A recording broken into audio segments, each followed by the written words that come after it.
Hello and welcome everyone. Today we're going to play through Max Payne 1. This game is very special to me. It came out at a very formative time in my life, and I've been wanting to do a playthrough of Max Payne 1, at the very least Max Payne 1. Max Payne 2 maybe, but Max Payne 1 definitely. I've been wanting to do this for a while, and I thought, when's there going to be a better time than right now? So let's get into it. Hang on, just a mo. Just my audio. Okay. Okay, I'm going to have to turn off the monitor for my voice because it's really distracting. Where is my voice? Monitor off. There we go. Oh my god, then I'm not hearing it in my voice. Hang on. No, I can't do that without ruining the audio, but it'll have to do. Okay. Audio levels look good. Alright. So we're going to be playing the PC version today. And this is a game that the game has recently come back on sale on Steam. For a very long time this game was not available to buy. I bought this game years ago, back when it was originally available on Steam, back before the years-long gap in availability. I do have my original copy here that me and my dad bought in 2002, about 6 months after this game came out. Me and my dad bought this and we really bonded over it. My backstory with this game is I showed him the demo for this game. I think there's a demo for Max Payne came out on a cover disc for an issue of PC Gamer, and I thought it was really neat and interesting, and my dad was quite impressed by it, and we bought this and we both played it, and we bonded over it quite a lot back in the early 2000s, and it's really quite a happy memory for me. This game originally came out in July, I think. Was it July 2001? I think it was originally meant to come out in 2000 but got pushed back quite a bit, so eventually came out in July 2001.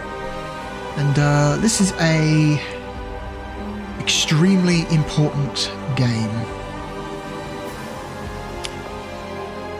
and I'm extremely happy to be playing this for you right now. This is going to be a very happy time for me. I am very much into this. So let me stop this music. Hang on, where is it? Okay, music stopped. And I've had to... So we're going to have to play this game in 4x3 mode. I have installed a fan patch for this game called Max Payne Fix It All, because for a very long time this game was just not really compatible with modern versions of Windows. So if you wanted to play this on anything, I want to say Windows 7 onwards, I want to say. Maybe Vista onwards. It's not really possible, but this fan patch called Max Payne Fix It All fixes that problem. And it does give you access to true 16:9. However, because it's a fan patch, meaning that its 16:9 support is not official and it's kind of hacked in, it does result in some weird artifacts caused by the fact that the game is not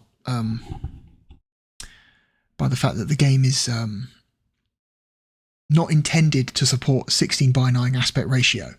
And so certain effects, certain overlays, certain UI elements don't display correctly. when you set this game to run at 16:9. So we're going to run it at 1920 by 1440, which is the highest available 4:3 aspect ratio to me.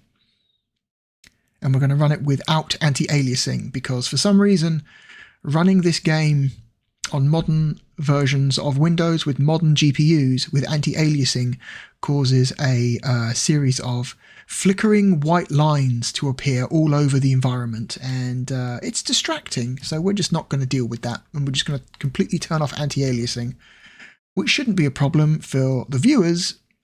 I mean, I don't care, but you shouldn't care either, because video compression, if you think of it, video compression is really its own form of anti-aliasing.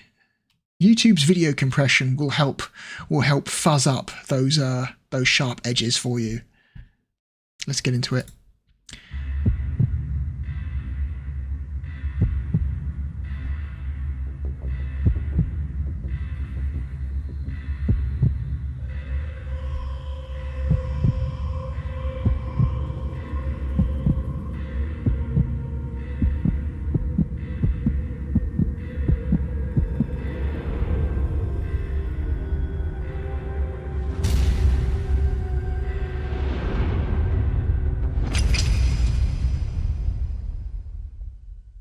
Was that loud? Oh, I forgot 3D Realms produced this. Yeah. So yeah,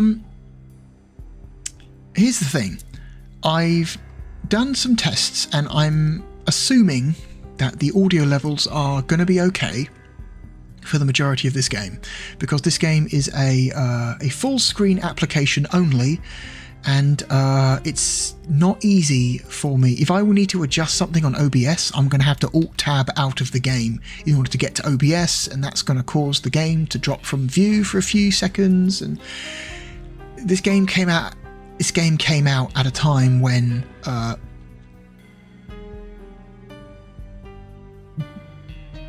people didn't expect their games to run seamlessly alongside other applications. You know, if you were going to run a game, you expected that you closed everything else and that game took full control of your focus until you were done playing.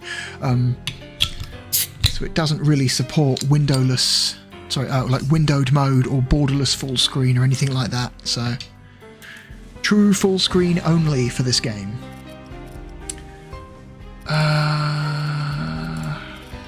Across here. So these are the default settings. Everything is turned on.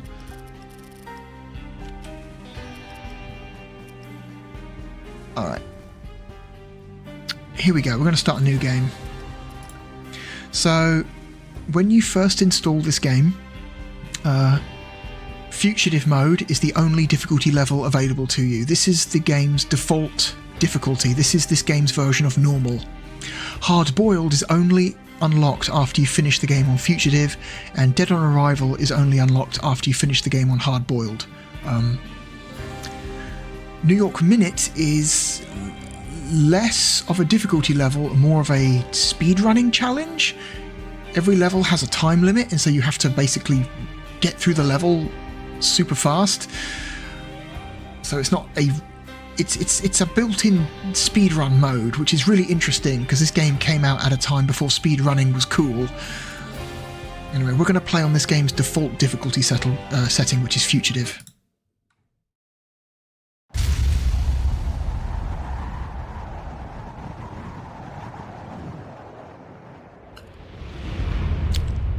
Standby, 1010, investigated reported disturbance at Acer Plaza. 10-4 dispatcher, verify address. It's Acer Plaza. Repeat, Acer Plaza.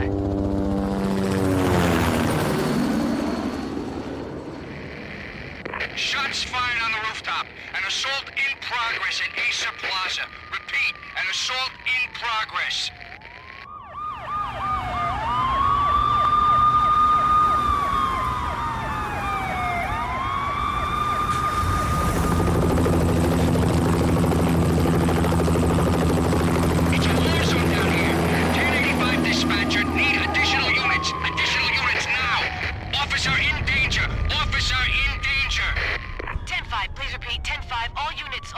emergency. Officer in danger. Acer Plaza. Repeat. Acer Plaza. All units. They were all dead.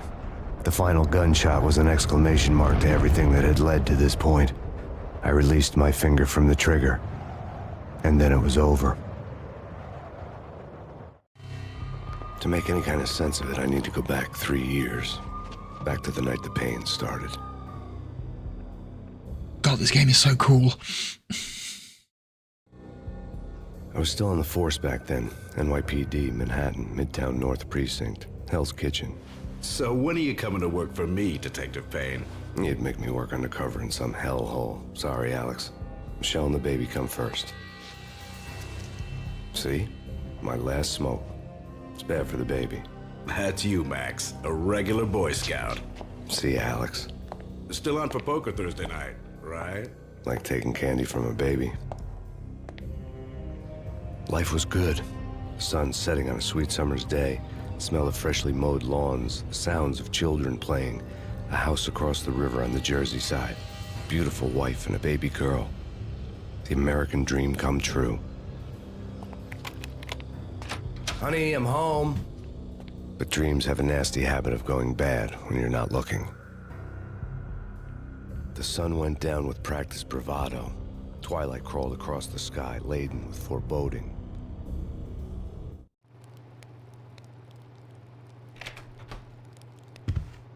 New Jersey. Honey, anybody home? 3 years I didn't ago. like the way the show started. They'd give me the best seat in the house. Front row center. So, the presentation of this game is, it's as a story that's being told. So that cutscene you saw at the beginning of the game is the end of the game. That cutscene you see at the end is an almost exact recreation. It's not exactly the same as the last cutscene, but it is very close. There are certain things that are cut out in order to preserve story reveals, but yeah, that is 90% exactly the same as the final cutscene of the game. And so yeah, this entire game is being presented as a flashback, and Max narrates the events of the game as you play through them, and it's just a fantastic like tone, and like it just, I think the presentation in terms of tone and setting and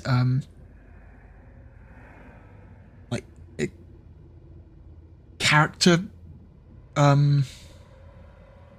what's the term? Character development is fucking incredible in this game. This game is this game has a vibe, as the kids would say these days. This game is very much a vibe.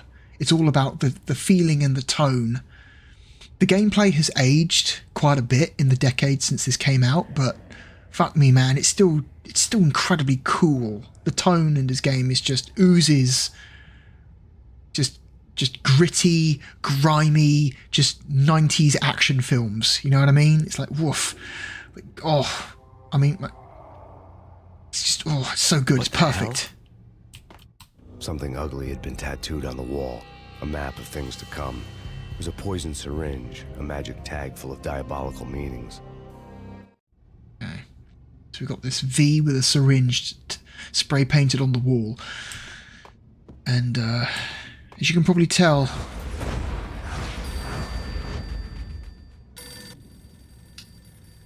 Max's, not everything is as it should be in Max's house. Answer this phone. Listen, someone's broken into my house. Call 911. Is this the Payne residence? Yes, someone's broken into my house. They're still here. You have to... Good. I'm afraid I cannot help you. Who is this? Hello?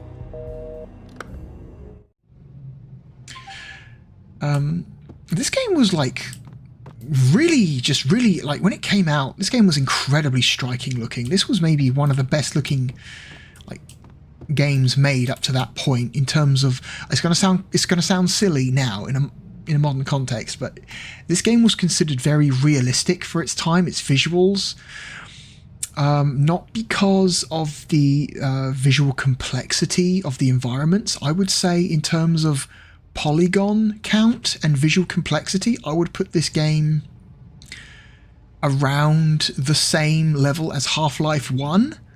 If you were to actually like compare polygon counts in the environments, like maybe a little bit, a tiny little bit better than Half-Life 1, but not much. This game got most of its like praise from its use of texture work. So you notice a lot of the textures, despite obviously being low res, they undoubtedly have like a somewhat realistic look to them. And that's because I want to say the majority of the textures in this game developers used like photos of real materials as the base for the textures, and it gives the game this like really uncanny look. Like even down to clothing, like the textures used for this jacket hanging on the wall. The texture for this jacket was based on a photograph of a jacket in an era when most video game textures were still being hand drawn. Even realistic games, textures were mostly hand drawn. This game takes most of its texture like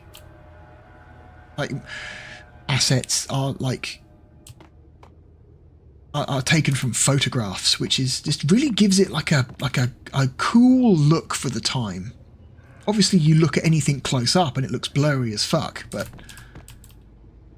you can't deny that there's like a weird like realistic, like quasi-realistic look to everything because of the use of actual like real-world photographs of real-world materials. It works incredibly well, and it looked fantastic for the time, including Max. Many of the characters in this game they're using photo information of real people. Max in particular is probably the most famous of all of them. Max's face is based on a real person. His name is Sam Lake, and he's the lead creative director of Remedy, who made this game. And so he gave his own face as the face of Max Payne, which is kind of funny. This game also has like a weird amount of environmental interactivity. I'm sorry, I'm really spoiling the mood of this introduction level. This is meant to be like a moody intro level to set up the character, but I'm spoiling it by like talking about the game instead. This game had a very high level of interactivity for the time. You can walk up to televisions, turn them on. The game makes incredible use of baked-in lighting. In terms of real-time lighting effects, this game is, again, roughly on par with Half-Life 1. So it's real-time, like dynamic lighting is very, very rudimentary, even for the time, even for 2001. But it gets around this by making just staggeringly impressive use of baked-in lighting. Like this corner here, it's not dark because of like dynamic lighting, it's dark because those shadows are just baked into the texture. You know, like when you turn on this television, the textures around the television don't get lighter because of a dynamic light. They get lighter because textures are swapped in and swapped out with exact variations of the previous textures, just slightly, you know, but with like different baked-in lighting to reflect the turned-on television. It's they really do an awful lot with what is admittedly a pretty, I want to say, dated like graphics engine by the time this game came out. You can shoot lots of things in the environment to affect them, like, you know, you can shoot things like shooting that electric fan stopped it from working. Shooting the TV smashes it. You get a little electrical effect when you do it.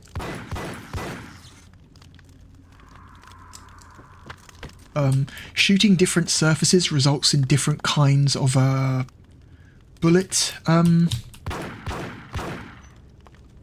decals. I don't know what's the actual the official terminology for a 2D like bullet hole sprite effect you apply to an in-game asset.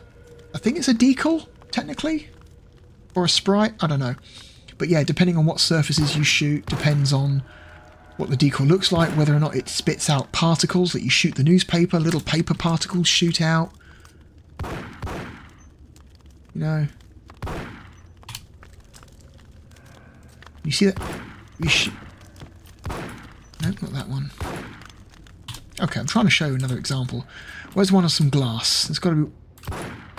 Yeah, there we go. You shoot the glass, little bits of glass fall out and sprinkle to the floor. It's just a ton of, like, painstaking detail put into the environments in order to make up for the, like I said, what was admittedly a pretty out-of-date graphics engine by 2001. Michelle!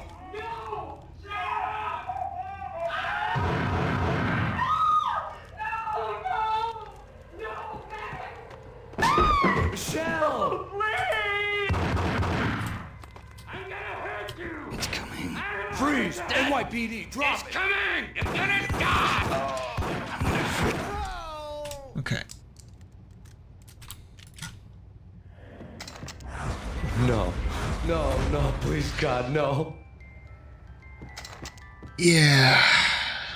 There's some pretty dark stuff in this game. So yeah, Max has come home to find it invaded by these strange men clad in green overalls, which look like patient overalls.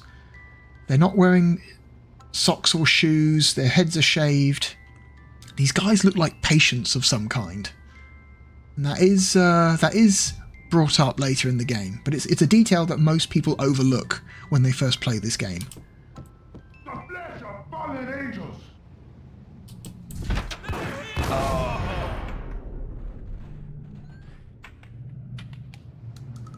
No, God, no, please, Michelle. Oh, baby.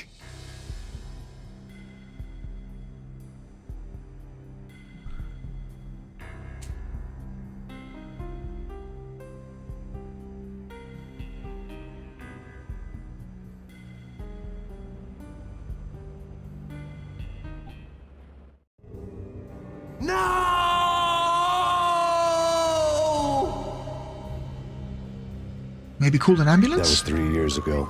Everything ripped apart in a New York minute. The killer junkies had been high on a previously unknown designer drug, Valkyr, V.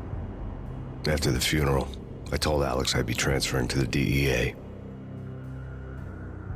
It took us 3 long years to get a break in the Valkyr case. Then, finally, 2 months ago, a dime dropper tipped us off that Jack Lupino, a mob boss in the Punchinello crime family, was trafficking. I went undercover, infiltrated the worst mafia family in New York. Alright. It's the first I real came in level. from the cold and the dark. Outside the city was a cruel monster. I've been slowly working my way from the small time to the big fish, trying to get to the source of the drug. Alex and BB were my only contacts in the DEA, the only ones in this decrepit city who knew I was down here. BB here. Something urgent has come up with Jack Lupino. You need to meet with Alex immediately at the Roscoe Street station. I hadn't had a face-to-face with Alex since I'd gone undercover. Outside, the mercury was falling fast. It was colder than the devil's heart, raining ice pitchforks as if the heavens were ready to fall. Everyone was running for shelter like there was no tomorrow. It didn't get any better when I got to the subway. Max's narration is incredibly melodramatic. Shot straight in the face. Something was not right about this. My Beretta stirred nervously under my coat, but the train doors had already shut behind me, and I was in for the ride. Next stop, Roscoe Street Station, and Alex.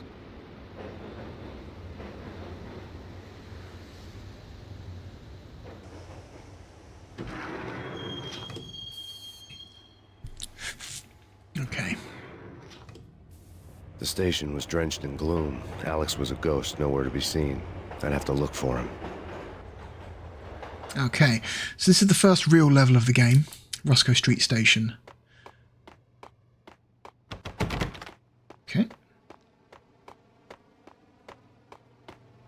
The gate was locked. Alex wouldn't have set up a meeting at a closed station. Something was off. The game is full of little optional dialogue like that. If you go and examine certain things in a certain order, you get extra narration. So I'm going to try and get as many of those as possible. Aesir, a bit closer to heaven. Again, it's like the game's full of like neat little details that like really help like improve the presentation, like these use of like spinning air conditioning fans inside the wall here. It's like a nice little touch, I think.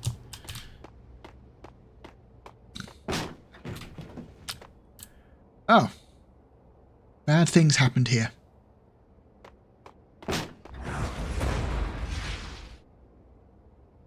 Death was in the air at Roscoe Street. I'd have to find Alex fast. Cool. Let's just search the area.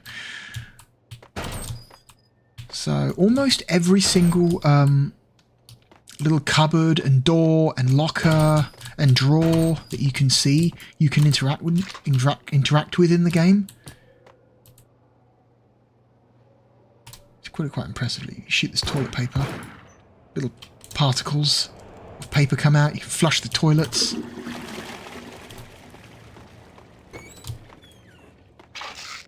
The pills would ease the pain. So painkillers are your method. Basically, they're how you replenish health as you take damage throughout the game. And I think that's a really cool concept. That like Max is just so he's not actually healing. He's just taking bullets, and instead of healing the wounds, he's just taking shitloads of painkillers. Wasn't Jake supposed to take care of this? He and Mickey are having too much fun taking care of the cop up there. What's the plan?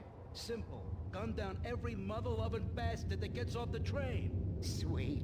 Didn't the train go already? No idea. Let's just wait and see. There's some incidental dialogue from NPCs that you can also listen in on sometimes, but a lot of it is quite quiet. Oh shit. I guess they're on a timer.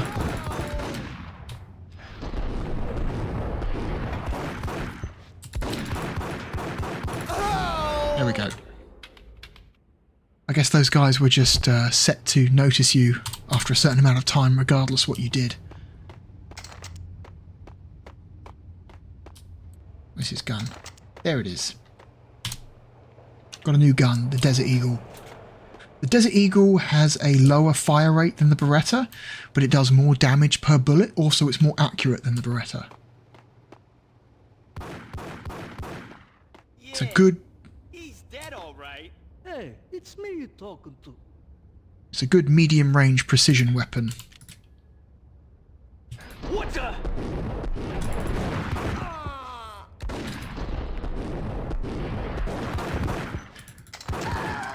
Okay, so the main gameplay mechanic, like the main like gameplay gimmick of this game is the bullet time, which you activate by clicking in the right mouse button, and while you're in bullet time, you can either stand still and activate it, and then move around like normal, just very slowly, or you can dive and then just point wherever while you're diving.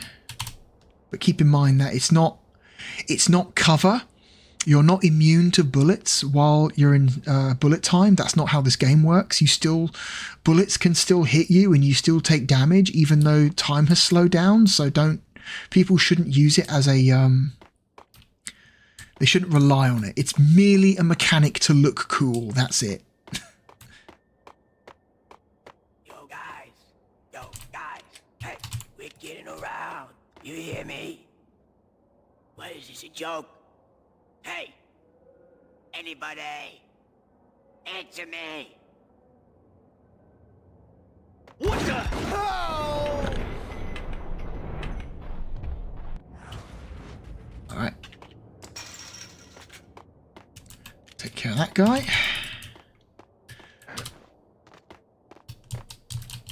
Alright.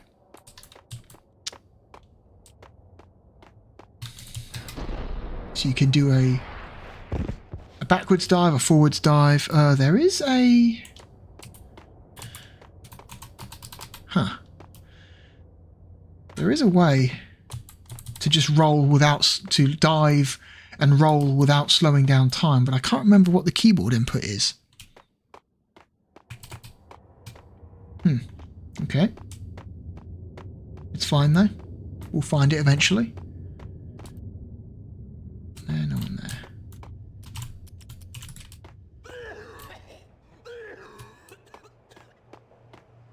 There's a guy with a shotgun here. You got to be careful with enemies with shotguns. Shotguns will fuck you up.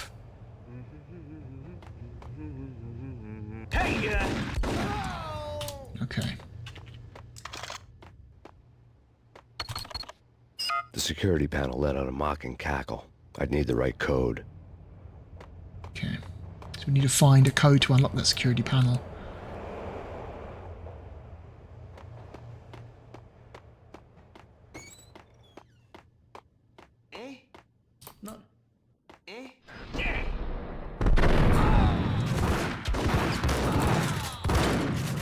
Shit.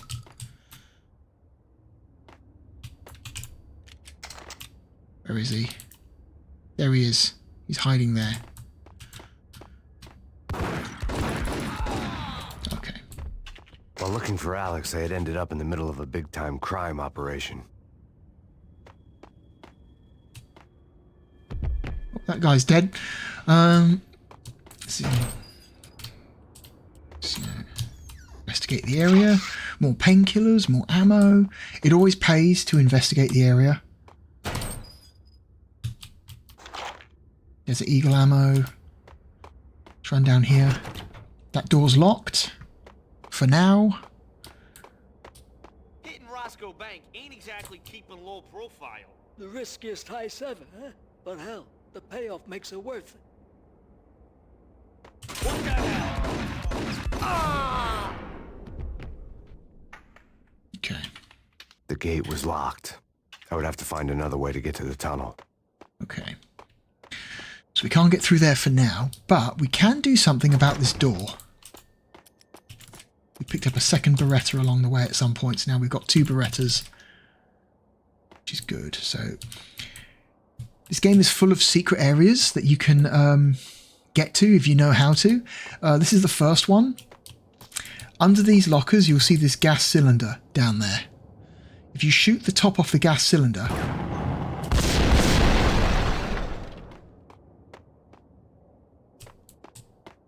it'll send it flying down this hallway, and the blast will force this door open. And in here you can find some extra Desert Eagle ammo. Not a huge amount, but it's nice. You can change weapons using either the mouse wheel or the number buttons on the keyboard.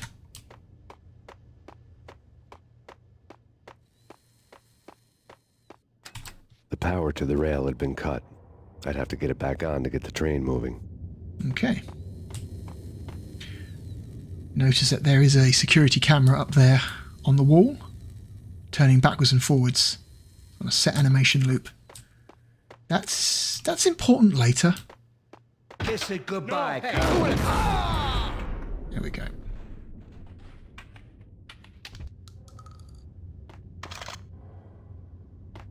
You saved me, man. What's going on here? A massacre. These armed thugs just appeared from nowhere. We need to get help. I can make the call from the control room 1 floor up. Can you take me there? Sure. Sounds good. Follow me. Okay, so we got this living member of the transit. Was it Transit Police? Transit Authority? Transit Police. He should be able to get us through that keypad.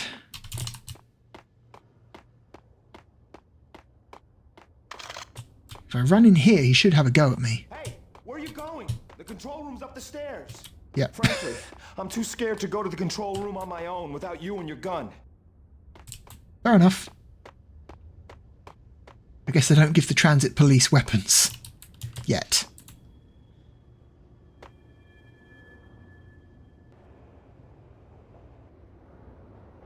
Home free. This way.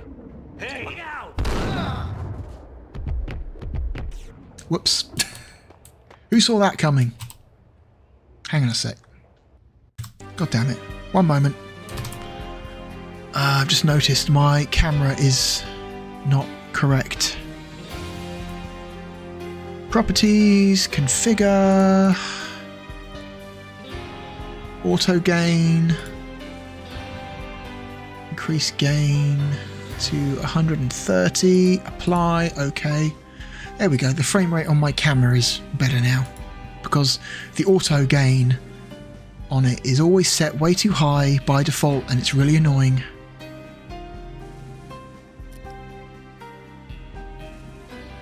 There we go.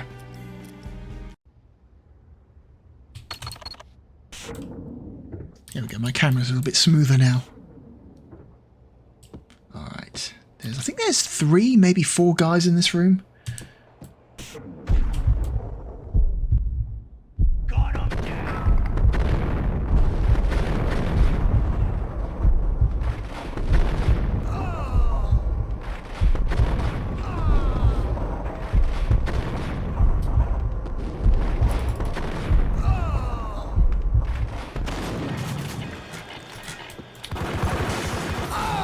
There we go.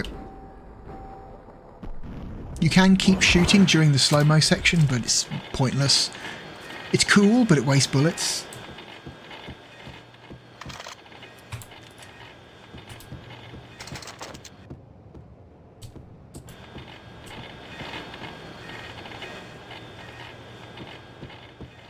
Okay. There are areas in this game that for some reason the camera movement becomes very juttery. Like you notice there, the camera has like very short, sharp, like stutters, and I don't know why it does that. It's only in certain areas in the game. And for some reason, this room is one of them. I don't know why. A nice, a neat little detail in this game that I like is that if you shoot water coolers, you get little streams of water pouring out, which I remember really impressing me at the time when this game was new. Like, I would sit there and just waste ammo shooting water coolers, watching the water pool out. Certain objects can be shot.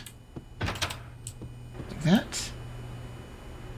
Whenever Max is close to something of interest, you notice his head will turn to look at it, and there will be an exclamation mark in the middle of the screen. Like this.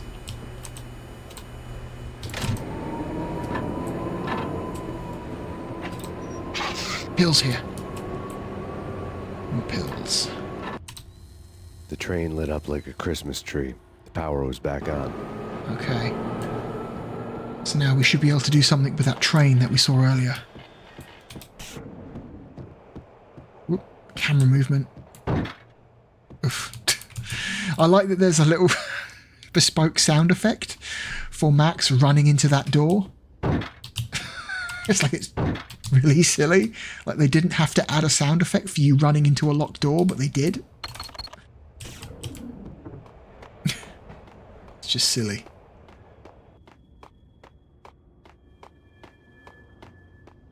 You see, look, now that we're out of that room, the camera movement is just fine again.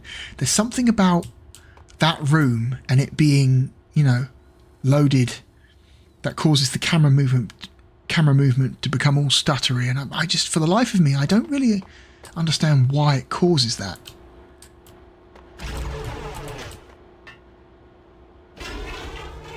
Okay, we're going to go back here. I think there's some ammo back here. There it is. There's some Beretta ammo. But there's nothing else back here. There's just another train blocking the tunnel. So you can see here, like this train was very obviously based on a photo. Like the texture for this train was obviously based on a photo of a real train, subway train that the developers took at some point, or they sourced from somewhere. That up close looks real shitty. But like if you look at it, you look at it from a distance, and that looks pretty good. Like that's the trade-off, right? If you look at stuff with this style of texturing, if you like everything from a distance looks great, but it ends up looking worse when you get close to it. That's the trade-off, I find.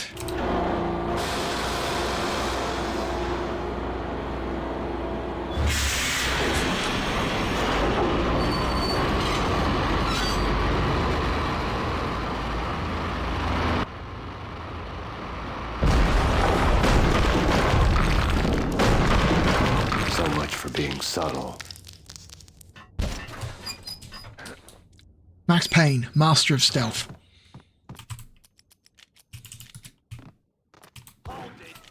Ooh, shotgun.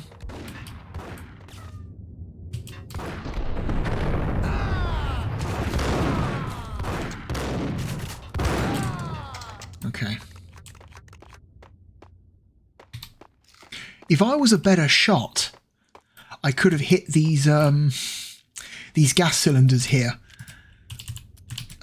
That would have blown up and killed everyone, but most of the time I do this level, I fail to hit them when it matters.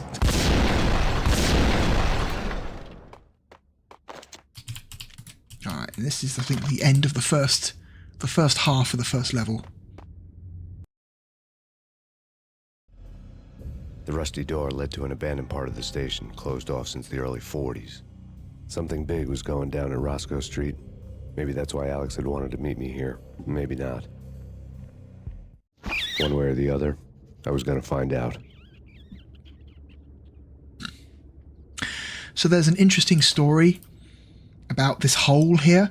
So this little hole in this wall, this specific one, there is an Easter egg in the game that is tied to this hole. And I will do my best to show you this Easter egg at some point. The quickest way to do it would be to enable cheats, because activating this Easter egg requires use of grenades, which you do not get for a while yet. You get a grenade, I think you get one grenade near the end of this level. But I will talk about it more once we get there. It's a really silly Easter egg, but it's neat. Okay, shotgun and Desert Eagle, I think.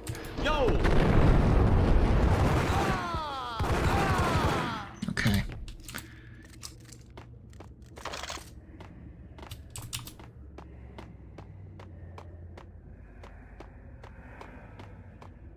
Sometimes it's worth listening to enemies finish their dialogue before you attack them, because sometimes if you let their routine play out, it might result in like two of them having an argument and one of them killing the other guy, you know, which results in fewer enemies for you to kill. So sometimes it's worth just, you know, hanging back for a few seconds.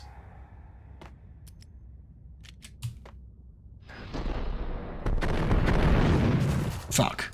You missed. Well, I missed as well. We both missed. We're both terrible shots.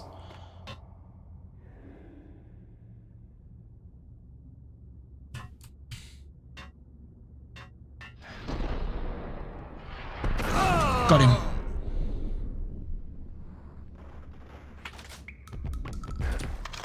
Alright.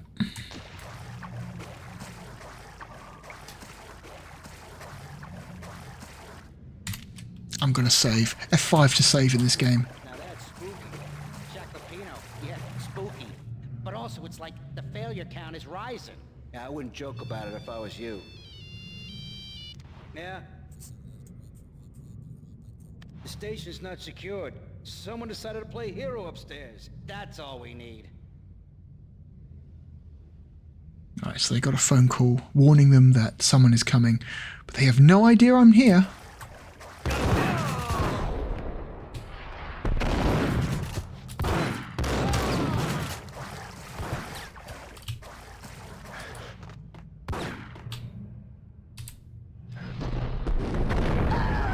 Got him.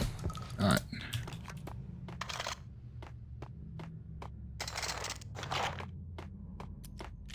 Okay. It's always good to destroy these little wooden crates. You find these crates everywhere, mostly, well, in most areas throughout the game. It's always good to take the time to break them if you see them, because there's usually, well, sometimes there's ammo and health hidden in some of them, but not always.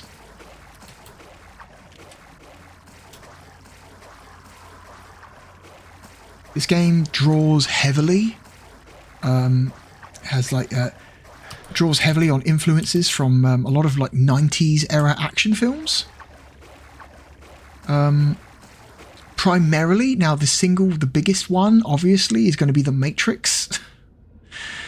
Probably simply because of the bullet time mechanic, but also draws heavily on other 90s action films like the original Blade and what's the Hong Kong film? Hard Boiled. There's a lot of Hard Boiled Hard Boiled influence in this game. A lot of Hard Boiled influence. What the hell was that? What indeed? Hold on here. Give me the detonator. What are you talking about? The detonator. Get him! Oh shit. Whack him!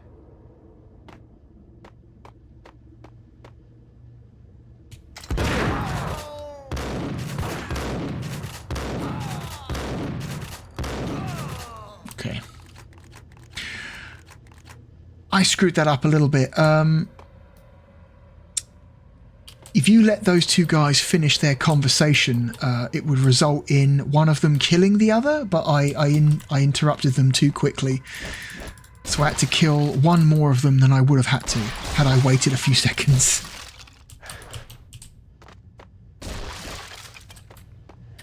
I didn't realise that they would see you that far away. What's this? Door covered in dynamite. The door had been welded shut ages ago and the bomb was missing a detonator. I've just picked up a sawn-off shotgun. Trade-off for the sawn-off shotgun is that it's very, very... it's a much higher rate of fire than the standard shotgun. You can get off two blasts very quickly with the sawn-off. The trade-off, of course, being the fact that you only have 2 shots. And so if you don't kill who you want to kill with those 2 shots, whoops. So I tend to rely more on the pump action than the sawn-off, simply because I've got access to more rounds before I have to reload. All right, game save. Okay, fellas. The police are on their way. New York's finest are gonna be here soon. So stick to the plan. We got our own private exit route. In and out, do your thing. Wham bam, thank you, man. We've just interrupted a bank job. Here we go. Shit.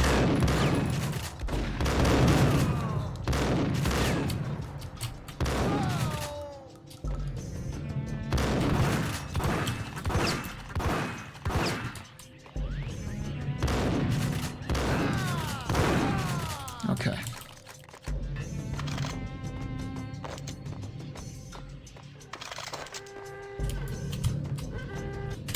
Quick save.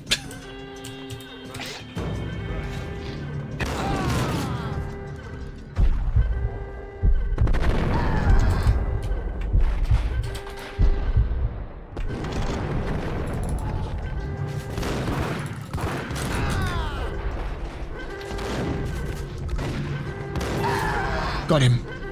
Okay.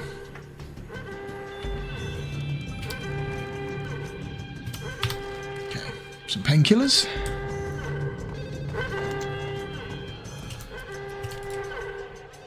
Here's a little Easter egg. Thank you.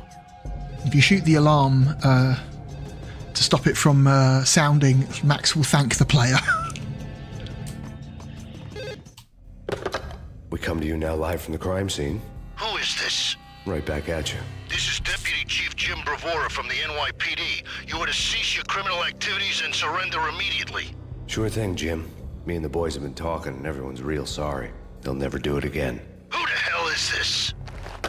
Being placed at the scene of a bank robbery wouldn't have tipped the odds in my favor. Okay, there's another one. Oops, some painkillers. I'll take those.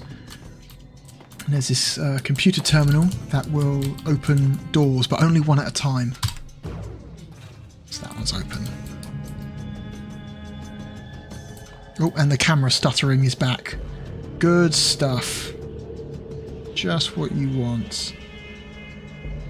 You move very slowly, you can disguise it, but yeah, that's not happening. The bank robber's score lay on the table. The bank robbers have been after Acer Corporation bonds. The Acer success story had recently been on every channel and on the cover of every magazine.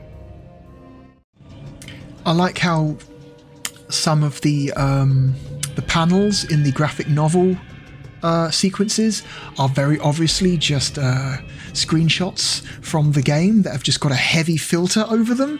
they didn't have a custom illustration made for every single image of Max, or shall we say a photo of Sam Lake with a filter over it. Sometimes they just use screenshots of the in-game character model, which is funny. There we go. So what's impressive is this game doesn't have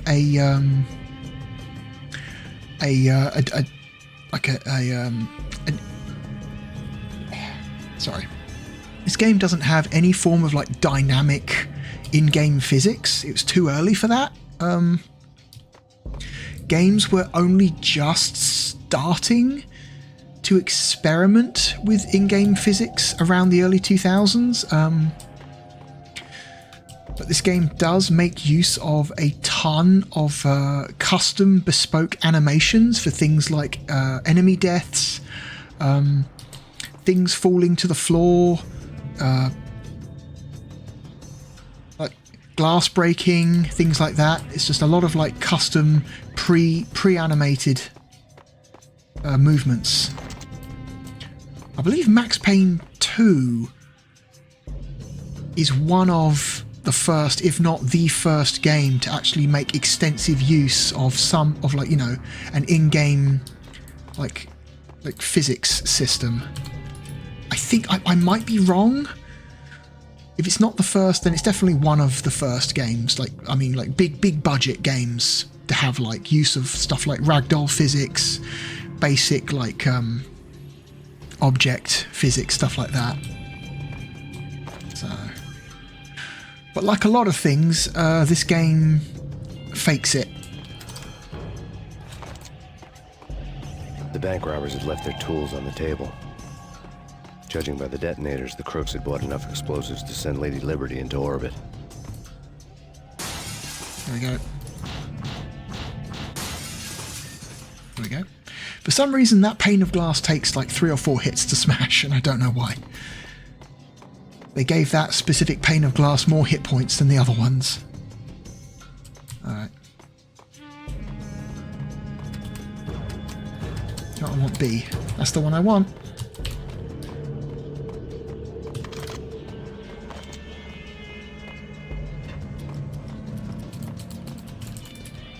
Okay.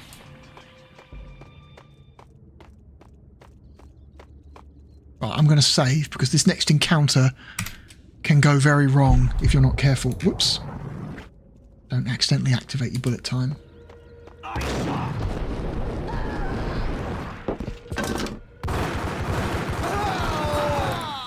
Okay.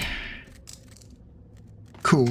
So one of those guys had a grenade, and if you are not quick enough, he will throw the grenade down this tunnel at you, and it's very hard to avoid getting killed by that grenade. But before we use that grenade... Well, before we go through this door, rather, we're going to go back to where we saw that hole in the wall and make use of this grenade.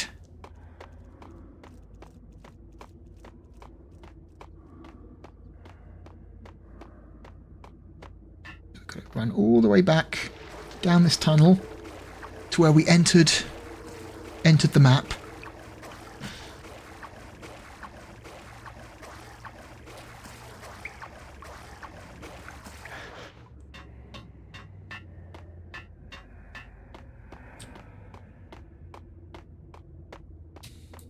Okay. I'm gonna into this room. Alright, here we go. But now, before I do that, I've got to quickly, very quickly go do something. Hang on. Just a moment. Okay, and I'm back. Sorry about that. There we go. So, double check, because we've only got one grenade, and if I screw this up, we can just reload. So we throw the grenade in this hole. Okay. Now that should have activated an Easter egg.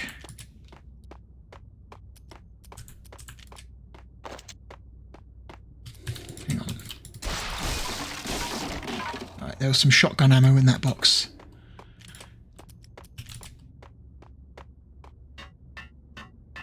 So let's make our way all the way back along this tunnel. So I think it's to the room before the room with the armed door. The door with all the dynamite on it. So it should be this next room up here, I think. Here we go. This is the Easter egg. Yeah! The rats have all got guns. It's really silly.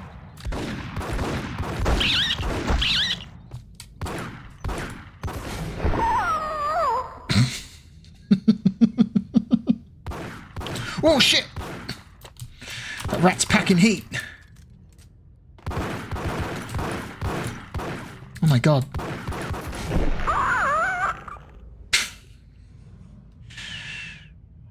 So yeah, that's what happens if you take the grenade that you pick up earlier, run all the way back to the beginning of this area, of this map, and then throw that grenade in that hole. When you come back into this room, the rats all pull out guns and start shooting at you. It's very silly. It's really cool. It's really interesting.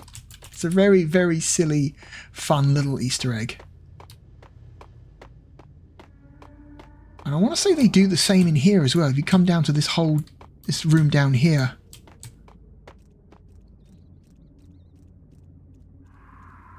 No? No, okay, no, it's just that one room earlier where the rats pull out guns. There we go. That's it. That's the Easter egg.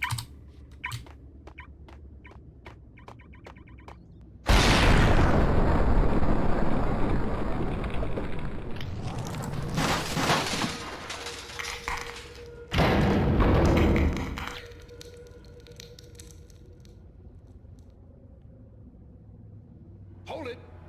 Max! Jesus, you almost gave me a heart attack! I nearly shot you! Alex, I'm glad to see you. What the hell's going on? There are more corpses here than at the city morgue! It's an armed robbery. A tunnel job straight to the Roscoe Bank vault through the old station wall. Uh-oh. Mysterious man in sunglasses. This is Lupino's doing? Lupino's men? Really? You sure know how to pick a place? Can you get through? No, it's locked. We gotta get out of here. If it's Lupino, it's... Alex? Alex! Oh no, Alex! There was nothing I could do. He was dead. I could tell by the empty, accusing stare of his eyes. Also the blood. Also the giant gunshot wound in his head. Okay, so our partner, the guy we were supposed to meet, has been killed by an unknown, mysterious sunglasses man in a trench coat. Now we've got a dude waiting up there for us.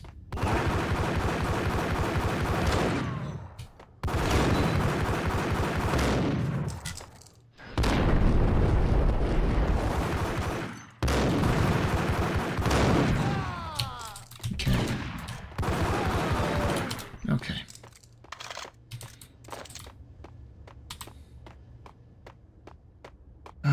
Some pills here. There we go. Pills.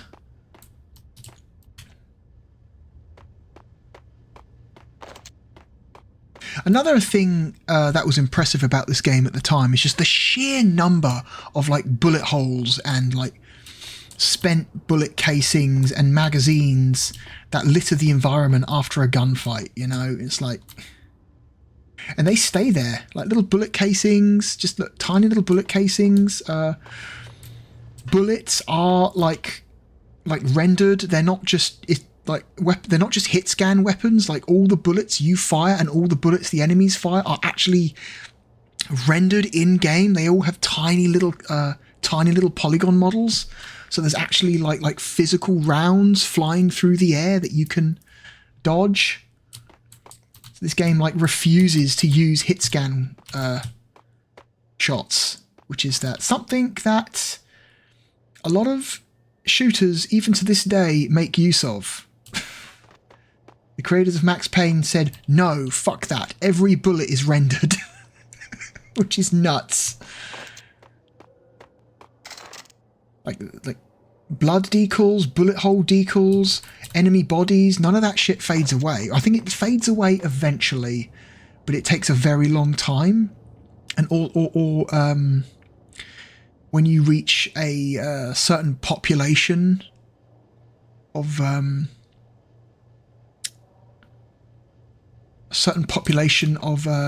bullet holes and blood splatter, the oldest bullet holes and blood splatter will slowly fade away. But the maximum population for that stuff is very high.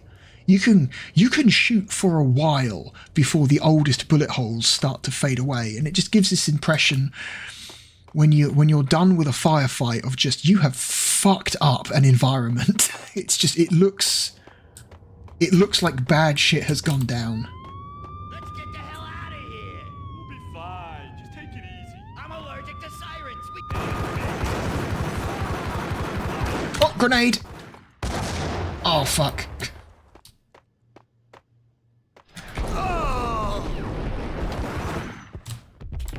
Forgot about that. That guy throws a grenade.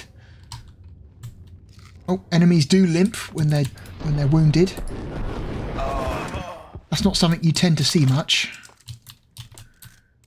in the game because I think enemies will limp when they walk around if they've got less than half health. If their HP is below 50%, they will limp when they walk.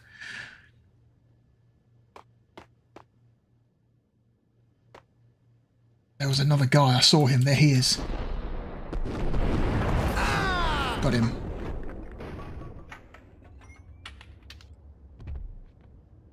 Okay. Let's pick up much ammo. All the ammo I can. Okay. Your ammo, health, and number of healing items is what's the word?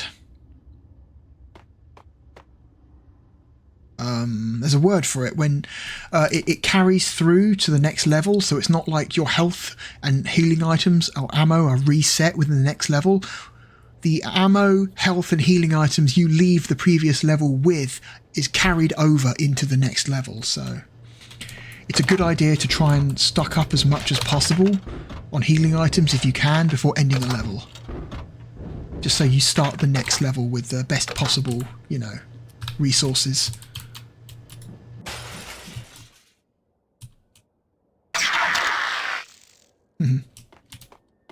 Another little environmental thing there.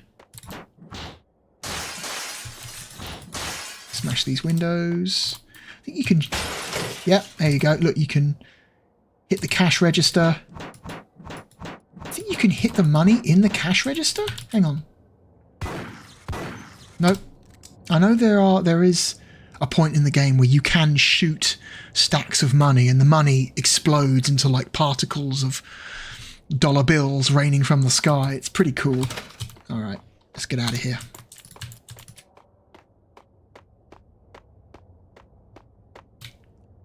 Look at these guys. These guys scream developers. They found a way to put pictures of other developers in the game. Right, we're going outside. Oof. Look at that skybox.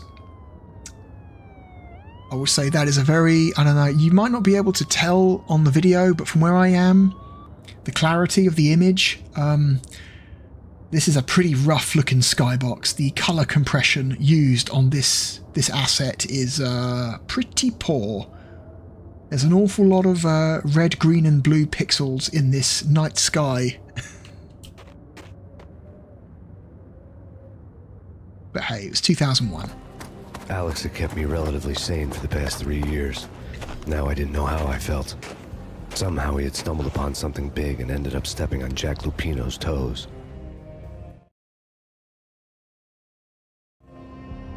Lupino ran his racket of sex, drugs, and contract killings from a sleazy hotel in a slum block of tenements. The NYPD was closing in. I could hear the sirens. Their wail was a crescendo. Lupino thought he could get us by taking Alex out and leaving me to take the fall for it. All he had gotten was my attention. I went for the hotel first. It was a sad old thing with flickering lamps and faded colors, cheap mobster punks and tired-eyed prostitutes. I walked straight in, playing at Bogart, like I'd done 100 times before. The place was run by a couple of murdering mobsters with shark smiles. The Finito brothers. Ladies and gentlemen, it's the pain in the butt. Pain to the max. You're killing me. Did you make that up yourselves, or you get some wino downstairs to come up with it? Don't answer that. A rhetorical question. God, that face. The boss, Lupino around? That kind of depends on who's asking. A friend or a junk squad plan. Don't answer. It's one of them, how do you put it, rhetorical questions. Lupino ain't here, but he said bye. Lupino wasn't in his cheap hotel. Instead, I ran into the Finito brothers. So this next level starts with a mini-boss encounter? Blown. The door slammed shut behind me, and then I was dodging bullets like raindrops. Pain in the butt. Ha ha! Pain to the max. Junk squad pig. Gotta take it to Marble City for you. Lying down. Bring it in.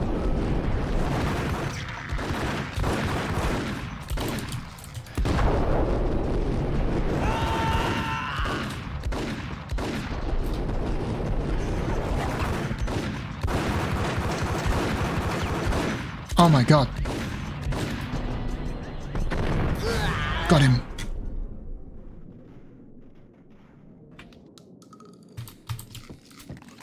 They got me a little bit more than I hoped they would. Caught my eye. I had met Lupino only once. The gangster ran all his rackets through his right-hand man, Vinny Gagniti. Gagniti was a high-strung whiner on the verge of breaking apart, like an overamped Energizer bunny. He had the brains to run the business, but he lacked the balls, always falling short, taking his frustration out on underage addicts and call girls. The V deal goes down at your hotel. Jack's exact words, quote, "Vinny, you're in charge of this one," unquote. Rico Muerte's coming to see it through. Anything goes wrong and everybody's gonna get dead. Goes double for you. Treat this guy real good. Anything he wants, you give him. Don't screw this up or you're finito, finitos. A V deal meant added security, locked doors, and lots of nervous thugs with itchy trigger fingers. I'd seen nothing coming in, but that didn't mean it hadn't been there. Rico Muerte was a regular Kaiser Soze, a spook story told to keep the apes in line. 313. The Finitos had scribbled Muerte's room number on the note's margin. Alright, we've got our next objective. Bosses! Everything all right? Bosses! Joey, Vigilio! They're right in there? They're not answering. Call the others. Tell them to come quick. Okay, here we go. We can't wait for them. We gotta go in now. Bosses! We're coming in! There he is!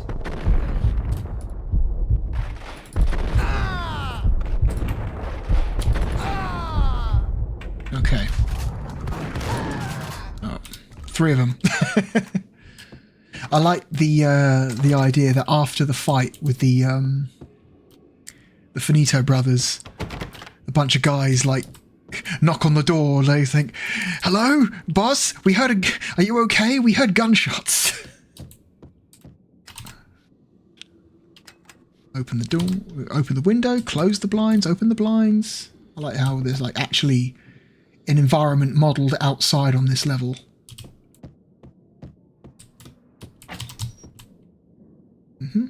Oh, money. So here's the thing. Yeah, if you hit the money, it explodes into like a cloud of like money particles. Like dollar bills just flapping through the air.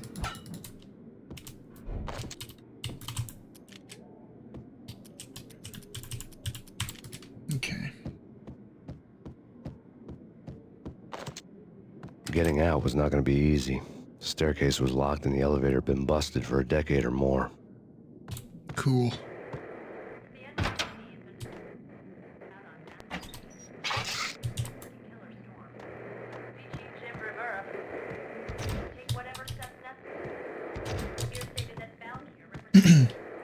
Occasionally you will hear like a radio buzzing as you explore an area, and that's usually a source of like an extra like bonus little cutscene, so it's usually good to seek those out. In his press conference today, the mayor stated that Valkyr represents a clear danger to New York and called for drastic actions to eliminate the problem. On today's top story, the Valkyr crisis worsens with the murder of DEA Special Agent Alex Balder. Special Agent Balder had been shot repeatedly from a point-blank range. The gunman has been identified as Max Payne. The noose is sure to tighten around this fugitive criminal as more NYPD units join the search to apprehend him. I had just gotten my 15 minutes of fame. So we're being framed for the murder of our partner.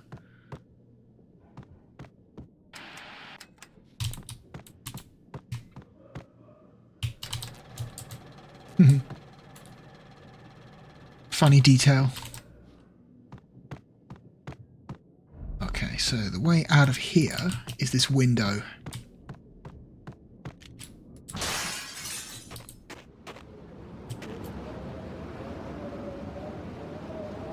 So it's sue me in the winter.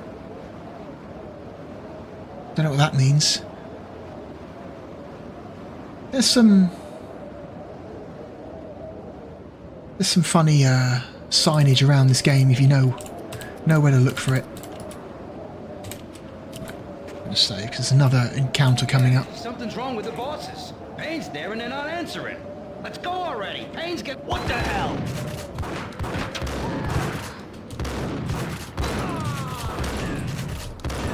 Oh my god. Hit the damn thing already. There we go.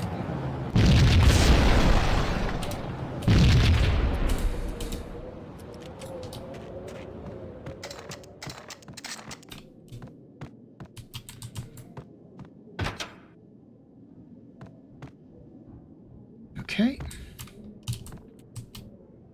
Like, here we go. Here's something. I remember back when I played this game the first time, I remember these cardboard boxes specifically really impressing me. And I don't know. I mean, in modern, like, saying it now sounds like strange. It's just like, they're cardboard boxes. Who gives a shit? Like, and they're not even that well rendered. What are you talking about? But again, because of how the texturing in this game is, the fact, they used photographs of like the sides of real cardboard boxes to texture these cardboard boxes, gave them like an eerily realistic appearance in a game where honestly most things doesn't actually have that much detail in terms of polygons, but there was some pretty damn good looking cardboard boxes for the time. It sounds stupid now, but you have to understand, like, there was this idea going around that, like, well, there was some idiots, me included, you would run into people online saying that this game is objectively, in some ways, the peak of graphics. Like, graphics can't get any better because we're using photos of real items to texture in-game items. It's a really dumb idea, but like the idea was like, well, you can't get any more real than real, and if you're using photos of real items to texture in-game items, then that's just real. It's really dumb logic, but it made sense at the time. That's just real, man. You can't get any more real than real.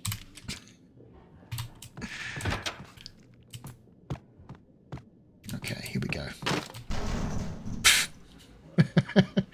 Good gag. Guy sitting down. Damn!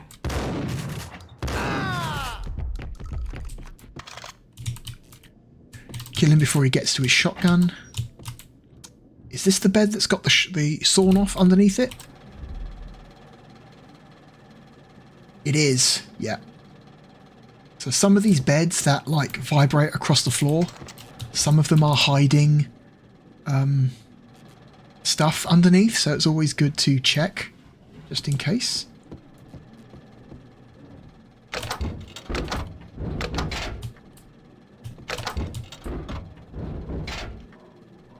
There we go.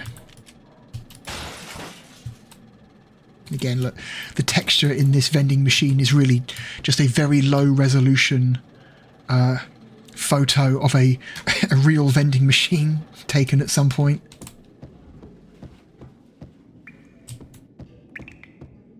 Previously on Lords and Ladies.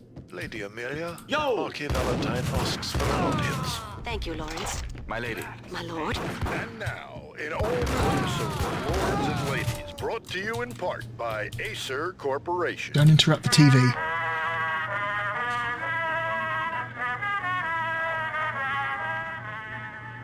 My lady. My lord. My lady, there is a matter of great importance I must bring to your attention. My lord, there is?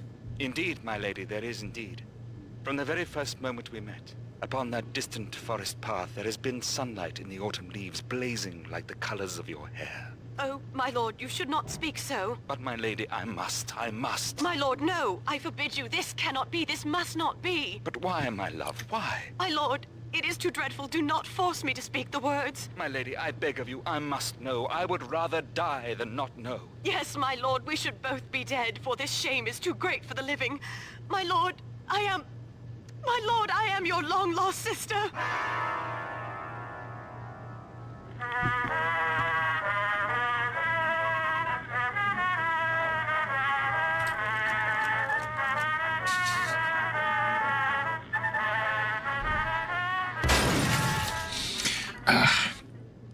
Yeah, this game begins the long tradition of Remedy games having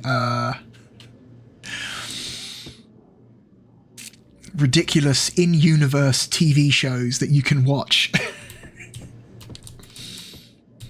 Like other Remedy games also do it. Max Payne 2 has it.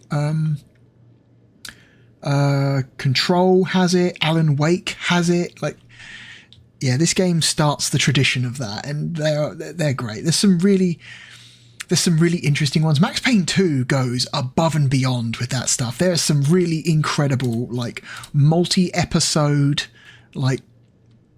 multiple episode, multiple TV shows that you can follow throughout the events of Max Payne 2, and they are all great.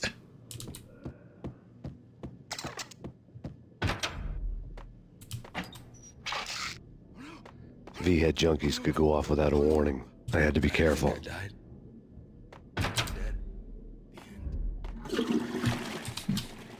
So yeah, sometimes you will just run into junkies in the environment.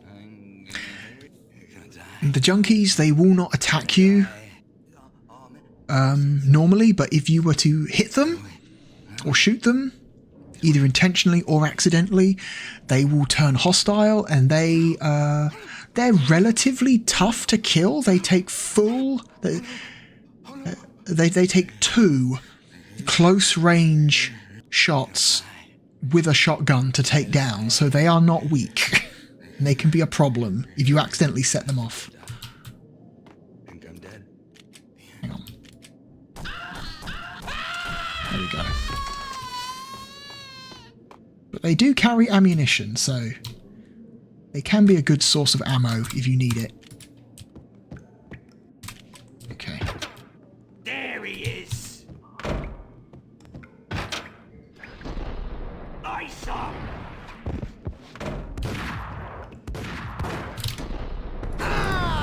Okay, there's one. Another one. There he is. Got him. shotgun dude. Those guys are dangerous. You really need to be careful when engaging them. They can do great damage to your health bar if you're not careful. Okay.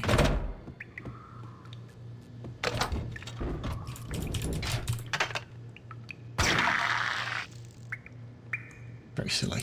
Very silly. Okay, padlocks.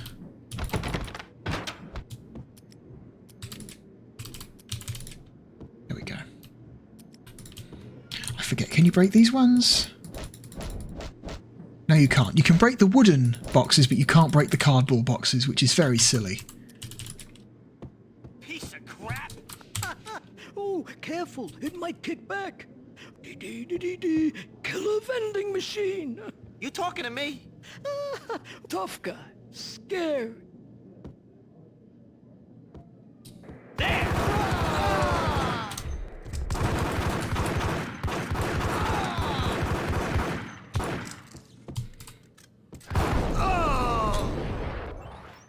Okay, dealt with.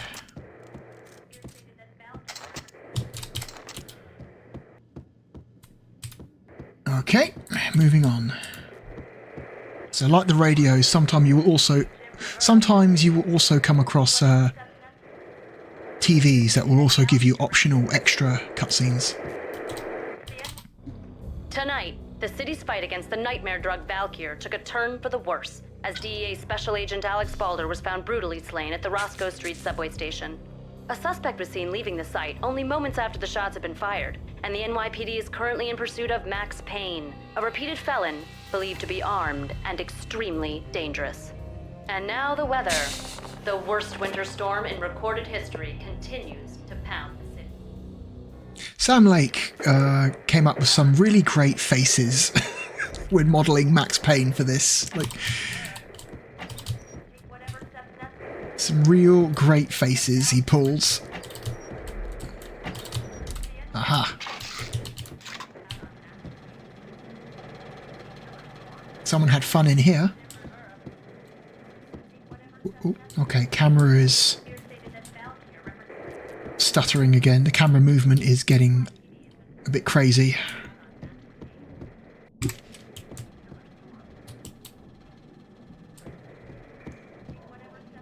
God, what a shithole.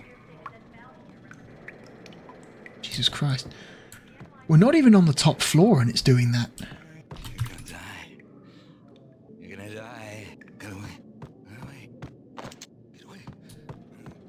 I'm gonna... Oh, fuck. Let's try that again. I took some damage there and I shouldn't have. Okay.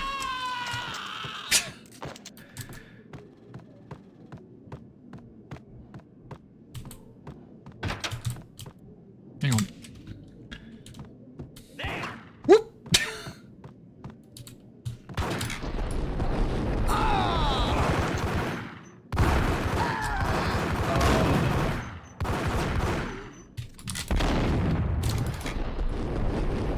Oh god, just die already. Got him.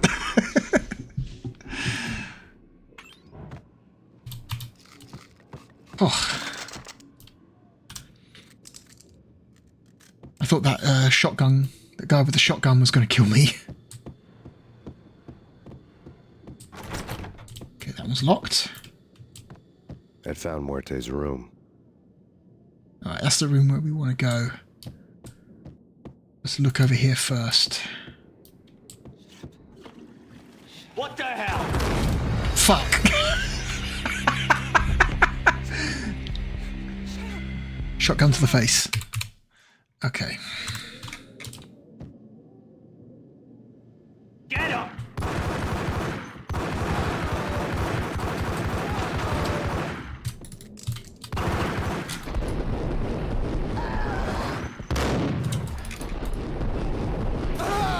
Okay. That was cleaner. That was better. I forgot about the guy with the shotgun in the toilet cubicle. That was, that was funny. I deserve that. Oh, I've got a Molotov cocktail. Nice. Should we try and use it? I'd found Muerte's room. Right. Right, quick save. Hey. Okay. You can hit the fire extinguishers, by the way. And it does set them off. Even leaves a little foam decal on the floor by the fire extinguisher, which is a nice, another neat little detail.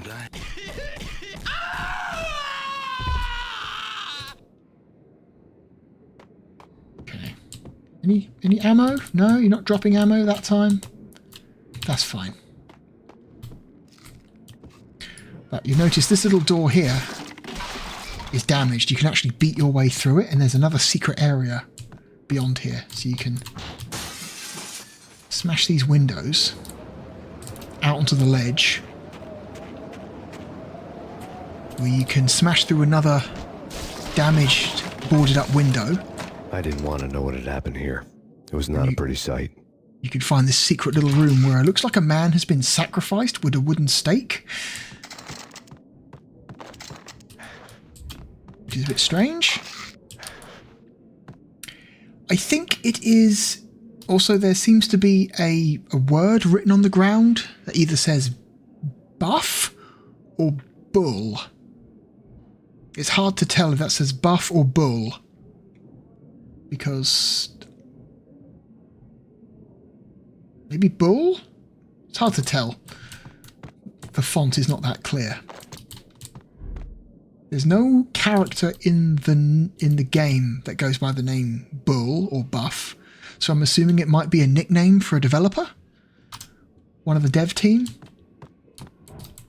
So, hang on, did I pick up everything I could? Desert Eagle ammo full, painkillers full. Yeah, you can only carry a maximum of 8 painkillers. Little scripted cop car that rolls past. Alright. Let's go. So, when you get to this room, you want to open the door, then immediately back out. Because there's a booby-trapped shotgun sitting on the chair just behind the door. So Muerte had received a letter. A lot of people get killed by that shotgun when they first play this.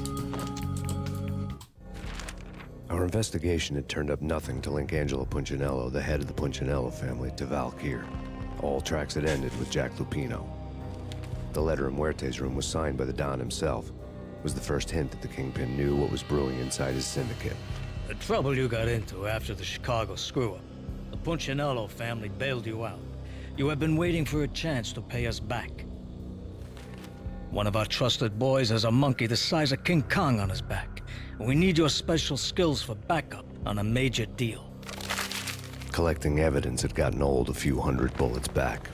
I was already so far past the point of no return, I couldn't even remember what it looked like when I had passed it. Cool. More sawn off, more shotgun ammo.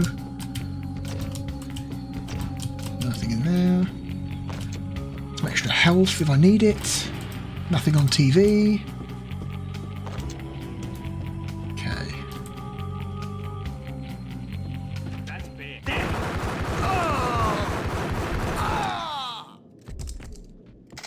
Okay. So we're going to top up on health, because we're coming up to a point of no return, so might as well get rid of that little bit of damage. Top up on health. What is that? Shotguns? Berettas, okay.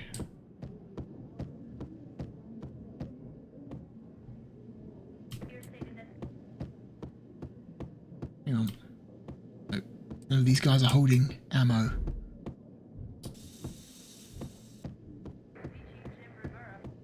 Hang on. I'm hearing a TV somewhere.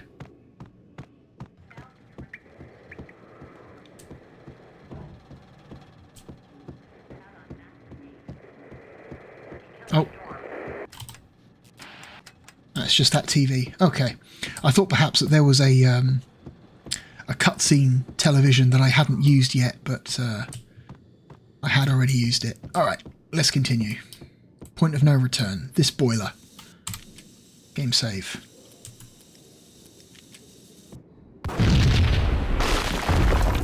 Hold it. Hold you. God damn! I thought it was a bomb for sure. Nah, the Russian wouldn't dare. This has been waiting to happen. I thought it was a bomb. Thought it was a bomb. It was just a really shitty boiler. Right. Save game. We're going to try and make use of some of these Molotov cocktails. Hold it.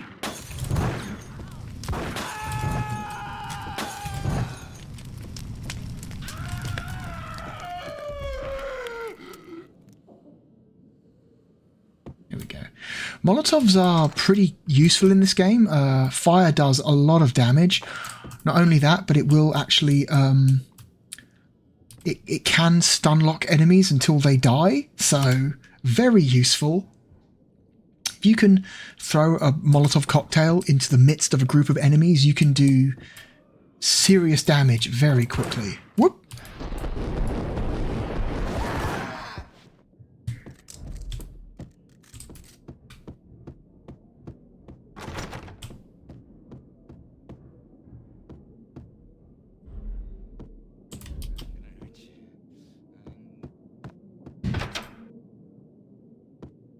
The hooker had left her diary on the table. Are we in Candy's room? The diary belonged to a hooker named Candy Dawn. The read would have made a vice cop blush. Had talks with the mystery hag over the phone again. Sent her the latest One-Eyed Alfred tape. As long as the hag keeps paying for the tapes, the old man could come every day for all I care. She had a nice sideline, making secret X-rated flicks of her clients and selling them to the highest bidder. It would get her killed if her V-fix for the day didn't do it first. Okay. So the term in that diary, One-Eyed Alfred, is not a euphemism. That is, in fact, a reference to a character that we will not meet for some time yet, because it is heavily implied that the One-Eyed Alfred that she mentions in that diary is the character that we will meet later in the game.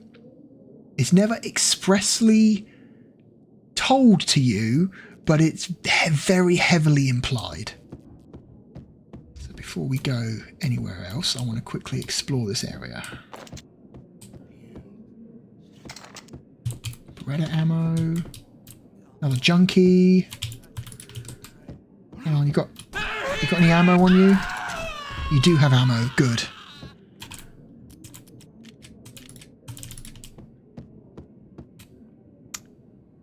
In the context of this universe, I love the fact that they animated a car to drive past that window. Like, that you could only ever see if you walked directly right up to the window and looked straight down. It's the only way you'll ever see the car, and even then you'll only ever see a little bit of it. Like, that's a weird detail that almost no one will ever catch. Like, what? So anyway, within the context of this game, Valkyr, the new drug on the streets, Valkyr, or V for short, is described, I guess you would describe it as being like super heroin. It's like the effects it puts you under is like heroin, but it's actually like worse. It's like a cross between, it's like a combination of heroin and meth.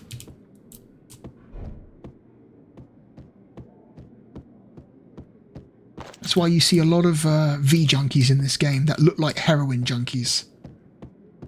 It has similar effects. Okay, where was I going? Okay, it's a secret door. See if you notice in this poster here, there's a hole in the poster. Don't know how well you can see that on the video. So that's a little clue letting you know that there's something else going on. So if you open up the wardrobe doors, there's a hidden room with a video camera. Big old VHS video camera. Okay.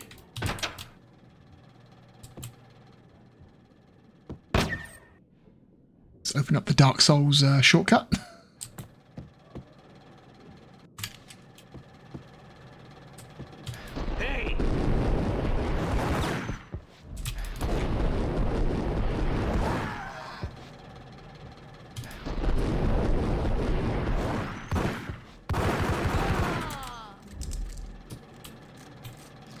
Okay. Elevator still not working.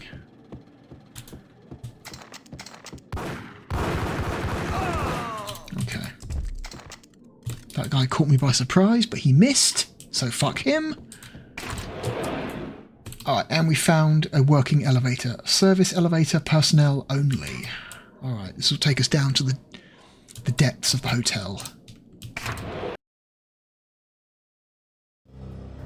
The old service elevator rumbled down to the bowels of Jack Lupino's hotel.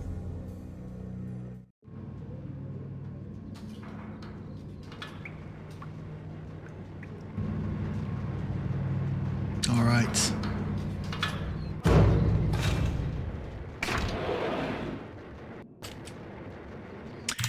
And that is where we're going to leave this video. That's a good length, isn't it? An hour and a half, roughly, per video. Yeah, cool. So we made it to the second half of the second level in our first video. That's not bad progress.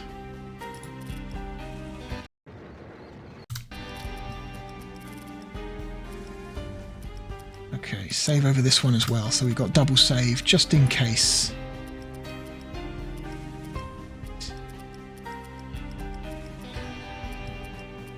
Okay. Anyway, thank you for joining me. I will see you next time, where we will continue through the rest of Jack Lupino's hotel.